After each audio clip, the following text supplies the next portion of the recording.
दोस्तों, आज की कहानी है बहू पहले ससुराल जरूरी है मायका नहीं। दोस्तों, कहानी शुरू करने से पहले अगर आपने हमारे चैनल को सब्सक्राइब नहीं किया हो तो कर लीजिए ताकि आपके पास पहुंचे हर नया वीडियो। और मम्मी कैसी सज रही है? आपकी मौसी जी के गृह प्रवेश के फंक्शन पर जाने की तैयारी।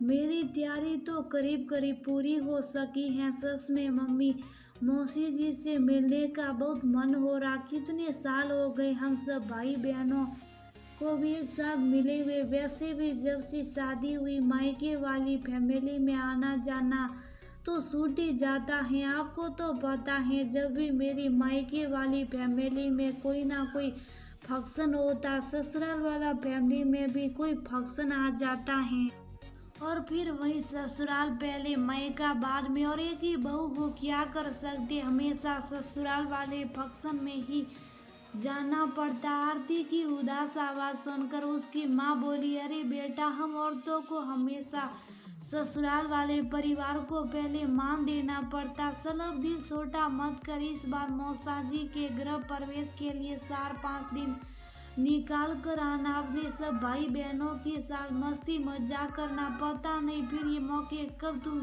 शादीशुदा लड़कियों की जिंदगी में आते। हर लड़की तरसती है इन लम्हों को जीने के लिए, अपनों से मिलने के लिए, पर कई बार जिम्मेदारियों के चलते उसको अपनी इच्छाओं का त्याग करना पड़ता। आरती बोली, हाँ मम्मी, सच कर आप, इस बार मैं फ्री होकर आऊंगी और इस बार ना सासू माँ के पास कोई बहाना नहीं है मुझे मायके के कोई फंक्शन में जाने के लिए रोकने के लिए, वरना हमेशा हिदायत दे देती है। तुम्हें पता है हमारे यहाँ भी कोई कार्यक्रम है, तुम्हें पहले वहाँ जाना चाहिए। मायके में जाना टाल भी सकती हो, पहले ससुराल जरूरी। आरती की माँ आरती को बीच में टोकते हुए बोली, अरे बस कर आरती, अपनी सासू माँ के बारे में ऐसा नहीं बोलते। दोनों माँ बेटी की बातें पूरी हो चुकी थी। आरती जब से अपने ससुराल में आई है, इकलौती बहू होने के कारण सासू माँ उसको हमेशा अपने ससुराल के साइड के रिश्ते निभाने पर ज्यादा जोर देती। और पता नहीं हमेशा मायके और ससुराल में एक ही टाइम पर कोई ना कोई शादी होती। आरती मन महसूस कर रह जाती और ससुराल की शादियों में जाती, पर इस बार ससुराल की तरफ से कोई भी प्रोग्राम नहीं हो रहा था। मौसा जी के गृह प्रवेश के वक्त आरती खुशी से झूम रही थी, मन ही मन खुश हो रही थी अपने परिवार के लोगों से मिलने के लिए, अपनी बुआ, अपनी मौसी, अपने मामा के बच्चों से मिलने के लिए। आरती को 2 दिन बाद मौसी जी के गृह प्रवेश के मुहूर्त पर जाना था। वो बाजार से शॉपिंग करके लौटी थी। जैसे ही वह घर पहुंची, देखा उसकी सासू माँ अपने कमरे में लेटी लेटी दर्द से करा रही थी। आरती के पति भी ऑफिस से आ चुके थे। आरती के पति राघव ने आरती को देखते ही बोला, अरे आरती, कम से कम अपना फोन तो चार्ज रखा करो, मैंने तुम्हें कितने फोन किए। अरे माँ, रसोई में मेरे लिए चाय बना रही थी, चाय पत्ती खत्म हो चुकी थी डिब्बे में। माँ ऊपर वाले डिब्बे से चाय निकालने के लिए टूल लेकर आई और उसके ऊपर चढ़ने लगी और बैलेंस बिगड़ गया और माँ गिर गई। माँ के पैर में मोच आई है भयंकर। माँ से तो उठा भी नहीं गया। मैं गोद में लेकर आया हूँ इनको। पड़ोस वाले डॉक्टर शर्मा जी को बुलाया था, वो देख कर गए हैं। बोले 10-15 दिन तक माँ को आराम कराओ और पैर को बिल्कुल हिलाना नहीं है। माँ को पूरा आराम दो, पूरा ध्यान रखो माँ का। आरती चुपचाप सब सुन रही थी। उसके कुछ समझ में नहीं आ रहा था कि अचानक से क्या हो गया। आरती की सास अपने चेहरे पर दर्द को दिखाते हुए बोली, अरे बेटा, मैं मेरा ध्यान रख लूंगी, तू इतनी चिंता मत करे। अरे आरती को तो 2 दिन बाद अपने मौसा जी के गृह प्रवेश पर जाना है ना। राघव अपनी माँ को आराम करने के लिए बोलते हुए बोला, अरे माँ, आपकी सेवा से जरूरी आरती के लिए कुछ भी नहीं है, कहीं नहीं जाना। आरती को आरती खुद समझ कर समझदारी उसको दिख नहीं रहा क्या?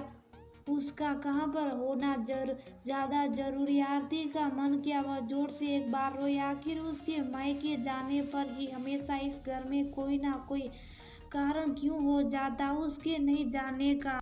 राघव बोला, जाओ अब तुम चाय बना कर लाओ, बढ़िया सी, मैं बैठा हूँ माँ के पास। आरती कुछ नहीं बोली, चुपचाप अपने कमरे में गई और अपने शॉपिंग के बैग को जोर से साइड में रख दिया। आखिर वह अब क्या कर सकती थी, उसके पास मायके न जाने के अलावा और कोई सहारा नहीं था। आरती जैसी किचन में चाय बनाने के लिए गई, उसको याद आया उसने अभी 2 दिन पहले ही तो चाय के डिब्बे में चाय पत्ती फूल भरकर रखी थी। आखिर चाय की पत्ती एक ही दिन में कैसे खत्म हो गई। सुबह चाय बनाई थी तभी चाय पत्ती डब्बे में भरी हुई थी। आरती को अब थोड़ा थोड़ा सब समझ में आ रहा था। चाय और चीनी के फूल भरे हुए डिब्बे तो वह नीचे वाली रैक में रखती थी, ऊपर वाली रैक में तो बहुत कम काम में आने वाला सामान रखती थी। सासू माँ से बहस करने से कोई मतलब नहीं था, वह भी